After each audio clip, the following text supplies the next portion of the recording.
అందరికీ నమస్తే అండి. ఈరోజు బడ్జెట్ డే అండి. సో, క్వాంటిటీ తక్కువ తీసుకొని జాగ్రత్తగా ట్రేడ్ చేసుకోవాలి. నిఫ్టీ మనం నిఫ్టీలో చూస్తే ఆహ్, ప్రీవియస్ డే క్లోజింగ్‌ని బ్రేక్ చేయడానికి ట్రై చేస్తుంది. ఇన్ కేస్ బ్రేక్ చేస్తే నేను ట్రేడ్ తీసుకోవడానికి ట్రై చేస్తాను. ఆర్ ఈ ట్రెండ్ లైన్ అబోవ్ క్లోజ్ అయితే గనక ఇక్కడ గాని నేను ఇక్కడ గాని నేను ఈ ట్రెండ్ లైన్ ఇది కూడా దాటాలి. దాటితే నేను ఎక్కడెక్కడైనా ట్రేడ్ తీసుకోవడానికి ట్రై చేస్తాను. ఆర్ లోవర్ లోస్‌లో వెళ్తుంది కదా! ఇలా వెళ్ళి, ఇలా వచ్చి, మళ్ళీ ఇలా వెళ్ళి ఇక్కడెక్కడైనా మళ్ళీ ట్రేడ్ దొరుకుతుంటే నేను మళ్ళీ తీసుకుంటాను. ఈ ట్రెండ్ లైన్ ఈ సపోర్ట్ కింద. సో, చూద్దామండి ప్లాన్ అయితే అది ప్రెజెంట్. బట్ బడ్జెటే కదా! కొంచెం జాగ్రత్తగా చేసుకోవాలి.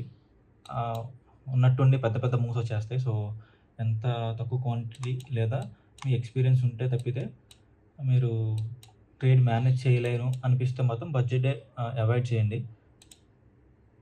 చిన్న జోన్‌లో మూవ్ అయింది.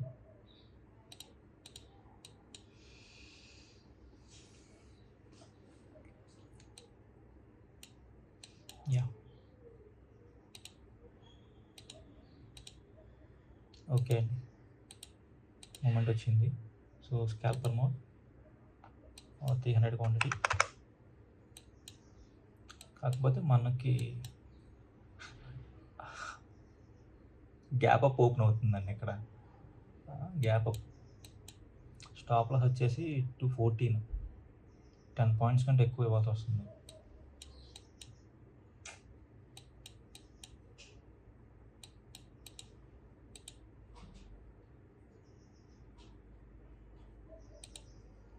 ఇవ్వచ్చు.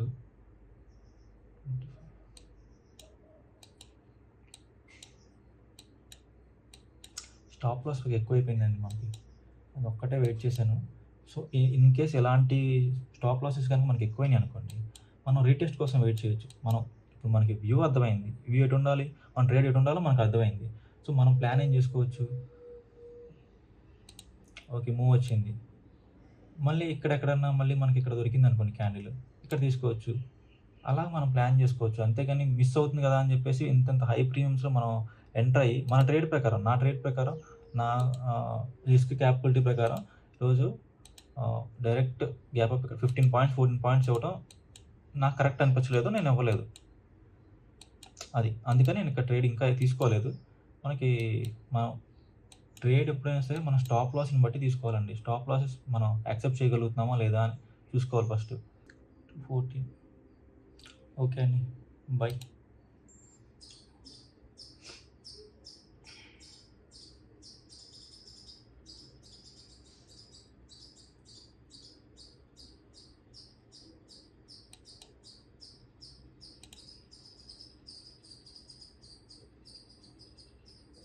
ఓకే. బై ఆర్డర్ పెట్టేశాను. స్టాప్ లాస్ ఆర్డర్ కూడా ఇక్కడే పెట్టేశానండి. సిస్టమ్‌లోనే పెట్టేశాను నేను. ఇక్కడ హెవీ మూవ్‌మెంట్ వస్తే మనకి లాస్ అవ్వకూడదు. మన అనాలిసిస్ కరెక్ట్‌గా ఉంది. సో, వెయిట్ చేద్దాం. జస్ట్ ఇప్పుడు మనం చేయాల్సిందల్లా వెయిట్ చేయడం.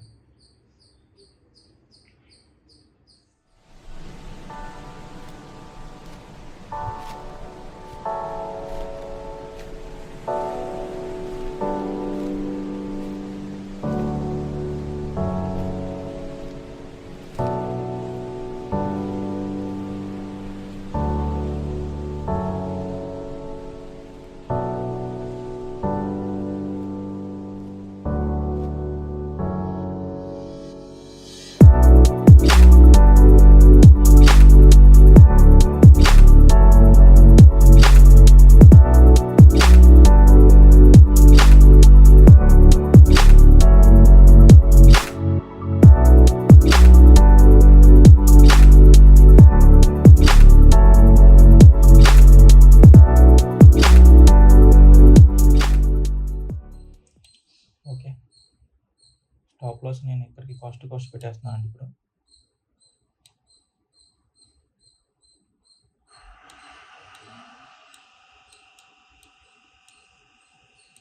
స్టాప్ లాస్ కాస్ట్ పెట్టేశాను. అరౌండ్ 4,000 ప్రాఫిట్ వస్తుంది. But we can see already మనకి ఇక్కడ 20 పాయింట్స్, 15 పాయింట్స్ వస్తున్నాయి. బట్ మనం చూద్దాం. కాస్ట్‌లో ఉంది కాబట్టి 30 పాయింట్స్ క్యాప్చర్ చేయడానికి ట్రై చేద్దాం.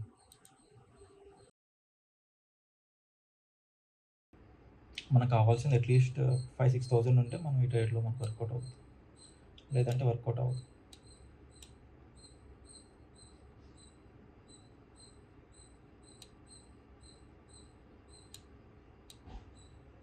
స్టాప్ లాస్‌ని ఇలా తీసుకెళ్ళిపోతానండి. స్టాప్ లాస్‌ని తీసుకెళ్ళిపోయాను ఇక్కడికి. ఇన్‌కేస్ ఇక్కడి నుంచి మనకి ఇక్కడి నుంచి మూవ్ వస్తే ఇక్కడి నుంచి రావాలి. సో, నేను స్టాప్ లాస్‌ని క్యారీ చేస్తూ ఉంటాను. ట్రైలింగ్ స్టాప్ లాస్ అంటారండి దీన్ని.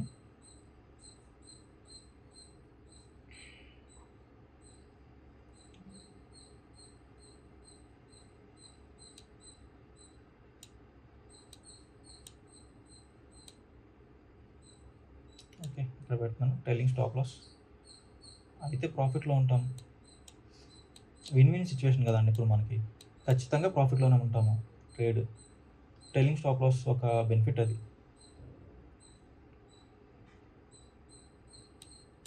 మనకి ఇది ఇక్కడి నుంచి ఎంత మూవ్ అవుతుందో తెలీదు. సో, అలాంటప్పుడు ట్రైలింగ్ స్టాప్ లాస్ పెట్టుకుందాం మనం. అయిపోయిందండి. ట్రేడ్ క్లోజ్ అయింది. సో, మనం ఆర్డర్స్ చూద్దాం. ఫస్ట్ ట్రేడ్‌లో 4,357 ప్రాఫిట్ మనకి. ప్రాఫిట్ చూడొద్దు. మన క్వాంటిటీ 300 కాబట్టి తక్కువ ఉంటది. నిఫ్టీలో మనకి back to back green candles అండి. బట్ గ్రీన్ క్యాండిల్స్ ఒక్కసారి ఎలా ఉన్నాయో చూద్దాం. ఒక్కసారి ప్రైస్ యాక్షన్ అబ్జర్వ్ చేద్దాం మనం. సీ ప్రతి క్యాండిల్ బై క్యాండిల్‌కి ఒక విక్స్ చూడండి ఎంతుందో. ఎంతుందని కాదు, అసలు విక్స్ చూడండి. 4 క్యాండిల్స్ చూసారు కదా! Back to back by candles వస్తున్నాయి. బట్ మనకి విక్స్ కూడా చూసారా ఎలా ఉందో? మనకి ఒక్క క్యాండిల్ అయినా ఇలా ఫుల్ బాడీతో రావాలి. విక్స్ అనేది ఇలా విక్స్ లేకుండా ఫుల్ బాడీతో రావాలి. ఒక్క ఒక్క క్యాండిల్ అయినా ఫుల్ బాడీతో వస్తే నేను ఎంటర్ అవుదాం అనుకున్నాను. బట్ మనకి ఫుల్ బాడీ రాలేదు. నేను ఎంటర్ అవ్వట్లేదు. సో, బయింగ్ కనిపిస్తున్నా గానీ అంత స్ట్రాంగ్‌గా లేదు అని నా ఒపీనియన్. బట్ చూద్దామండి. ఇన్‌కేస్ ఇలా ఈ ప్యాటర్న్‌లో వెళ్ళి ఏమన్నా వెళ్తుందేమో చూద్దాం. ఒకసారి ప్రీమియం చూడండి. నేను అందుకనే ఈ బయింగ్‌ని అస్సలు నమ్మలేదు. ఎంత డ్రాప్ ఉంది చూడండి ప్రీమియంలో. బాప్‌రే బాప్! ఎక్స్‌పీరియన్స్ అండి. ఎక్స్‌పీరియన్స్‌తో వస్తది. ఎక్కడ ట్రేడ్ తీసుకోవాలి, ఎక్కడ ట్రేడ్ తీసుకోకూడదని. ఎక్కడైతే మనం ట్రేడ్ తీసుకోకూడదు అనుకున్నామో అక్కడి నుంచి చూసారా బ్యాక్ టు బ్యాక్. బాప్‌రే! కంప్లీట్ బడ్జెట్ డే అంటే ఇంతే అండి. మానిప్యులేషన్ ఇలా ఉంటది. ఈరోజు విక్స్ చూస్తే మనం -12%లో ఉందండి. 12%, 30%కి వెళ్ళిపోయింది. సో, అందుకని ఈరోజు నేను ట్రేడ్స్ కంప్లీట్‌గా అవాయిడ్ చేశాను. మార్నింగ్ సెషన్‌లో ట్రేడ్ తీసుకున్నాను అంతే. ఒకసారి ఆర్డర్స్ చూపిస్తాను. ఓన్లీ ఒక ట్రేడ్ తీసుకున్నాను. ఆ ట్రేడ్‌లో కూడా 4,000 ప్రాఫిట్ మీరు ఆల్రెడీ చూసారు కదా! సేమ్ అండి. ఇంకా ఇది ఒక్క ప్రాఫిట్‌తోనే మన డే క్లోజ్ చేస్తున్నాను. ఎందుకంటే ఆహ్, మనకి బడ్జెట్ డే ఎంత మానిప్యులేషన్ ఉంటుందో మనం ఆల్రెడీ చూసాం కదా! సో, మళ్ళీ ట్రేడ్ తీసుకోవాలనుకోలేదు ఇంకో ట్రేడ్. ఎలాంటి మానిప్యులేషన్‌లో కూడా నేను నా సెటప్ ఏదైతే ఉందో, నా రూల్స్ ఏముందో ఆ రూల్స్‌ని ఫాలో అయ్యాను. సో, దట్స్ ఇట్ అండి. I'm done for the day. By.